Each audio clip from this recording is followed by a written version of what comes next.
Nandito na si Mayor Len Alonte, ang ating kasama mula sa lungsod ng Biñan, Laguna. Sa panahon niya, kitang-kita ang lungsod na nakikipagsabayan, ang Biñan, Laguna, sa buong lalawigan ng Laguna pagdating sa mga kaunlaran nito. Mayor, kamusta po ngayon? Napakaraming programa po ng lungsod ng Biñan. Unahan po natin dito yung pamamahagi po part 2 ng ating mga kambing at mga higit. Oo, tama. Marami na naman tayong napaligaya ng mga kababayan na talagang yun yung kanilang hanap buhay. Nabigyan natin sila ng mga first class talaga ng mga piglets at saka ng goats. Ito na yung part 2. Problema nga natin, yung ibang recipients ay yun yung ibang may nasunugan. Iniisipan namin kung paano namin madadivert yung tulong na pang-livelihood na maibibigay sa kanila kasi baka hindi nila ngayon maasikaso yung mga piglets na donations ng ating kaibigan sa Spain. 24 barangays ay bibigyan natin. Yung huli, yung part 3, yung malaki kasi yun yung barangay Malaban. So hiniwalay talaga natin at kami mismo ang pupunta sa kanilang barangay para ipamahagi yon. Doon tayo yung lalapit sa barangay Malaban. Kaya maraming salamat po sa tulong niyo sa pagbibigay po ng biig. Natutuwa po kami. Malaking tulong na po ito sa amin. Lahat niya, ang action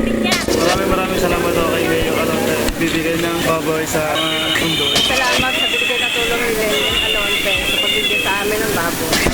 Salamat sa Maraming salamat kay Mayor Lelen Alonte sa pagbibigay sa amin ng tulong sa Bihig at Biñan. Mayor, pagkatapos po nito, yung ating pong regional director, si General Quartel, ay nandito sa Laguna. So tuwan-tuwa po siya, very supportive daw po ang lungsod ng Biñan sa lahat ng programa ng BF. Oo, alam mo, kanina sinabi ko nga rin na kaya kami supportive sa BFP o sa national government dahil sila rin ay supportive sa amin. So sabi ko nga, kailangan lang naman to two-way talaga magtulungan. Hindi tayo pwede magturuan na komo nagkukulang ang national government sa pagtulong sa kanila, ipapasa na namin lagi sa national government. Kung meron mang pagkukulang, kami na lang ang magpupuno. Very proud ako na ma-meet siya dahil siya yung kauna-unahang regional director na babae. Kaya ang mga nag-exhibition kanina sa ating drill ay mga firewomen, mga kababaihan. Sila yung nag-rappel and all. Nangako ako na bibili tayo ng isang bagong-bagong fire truck para alay natin sa BFP at sa ating mga kababayan. Tema ng ating culmination ng ating Fire Prevention Month ay yung prevention at paghahanda kung anumang sakuna ang darating. Nag-earthquake drill kanina kasama lahat ng mga city employees. Pinakita kung paano ang gagawin pag nagkaroon ng earthquake, fire, and kung paano rin yung mga volunteers natin at saka yung nagbuo tayo ng Biñan Emergency Response Unit. So tinuro din sa kanila kung anong dapat nilang gawin. Kung say nasa third floor, second floor yung tutulungan, going down na iladaan sa building. Very successful naman. Commitment ko rin na tuloy-tuloy yung training ng ating BERU, yung Biñan Emergency Response Unit.